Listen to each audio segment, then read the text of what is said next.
নমস্কার, আশা করি আপনারা সকলে খুব ভালো আছেন। আমরাও খুব ভালো আছি।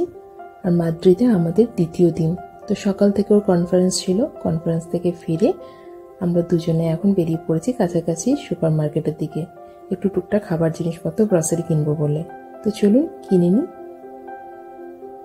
এই দেখুন, মার্কেটের ভিতর ঢুকে কেমন শুকনো মাংস এভাবে কেটে বিক্রি হচ্ছে দেখলাম। তো আমাদের কেনাকাটা হয়ে গেছে।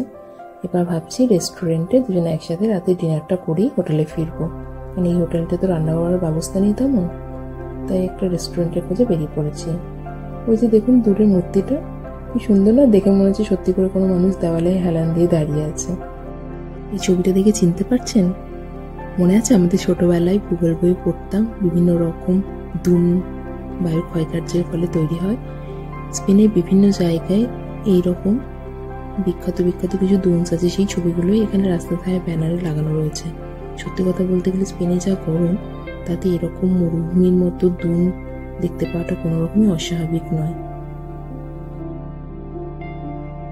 তো আমরা কাছে পিঠে একটা মেক্সিকান দোকানের খবর পেয়েছি, সেই দোকানটাতেই যাচ্ছি। খাবার দাবার অর্ডার করেছিলাম বলতে 1 প্লেট এক্সট্রা রাইস দিয়েছিলাম আর একটা এরকম ফ্রাইজের প্লেট দিয়েছিলাম। তো তাতে প্রচুর পরিমাণ ফ্রেঞ্চ ফ্রাইজ, চিকেন, এগ ফ্রাই সব ছিল। দিনের বেলায় কনফারেন্সে প্রচুর খাওয়া দাওয়া হয়েছে, ওর তো একদমই খিদে পাইনি। এখন বাচ্চা হচ্ছে 8টা, তাই ভাবলাম একবার খেয়ে দিয়ে হোটেলে ফিরে তো টুকটাক এটা দিয়ে দুজনে মিলে ডিনার করে নেবো, ঠিক করেছি। চলুন খাওয়া দাওয়া সেরে এবার ফিরি। Let's go. সুন্দর রাস্তাগুলো পার্কের মতো বানানো আছে। আমরা আসলে মাদ্রিদ শহরে নেই, স্পেনের মাদ্রিদ শহরের পাশে আরেকটা ছোট্ট শহর আলকাবান্দাস, সেখানে আমরা 6 দিনে হোটেল বুক করেছিলাম।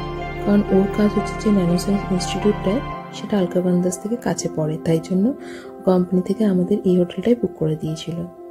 ওই যে দেখছেন দূরে অলিম্পিকের ফ্ল্যাগ দেখা যাচ্ছে। প্রথমে তো বুঝতে পারিনি কেন, পরে দেখছি নিচে অলিম্পিকের রিংও রয়েছে। তারপর একটু গুগল সার্চ করে বুঝতে পারলাম স্পেন 1992 সালে অলিম্পিকে অংশগ্রহণ করেছিল, তখনই মনে হয় এগুলো বানানো হয়েছিল। তো চারিদিকে এখানে সত্যি স্পোর্টসকে প্রচুর গুরুত্ব দেওয়া হয়, সেটা বুঝতে পারলাম।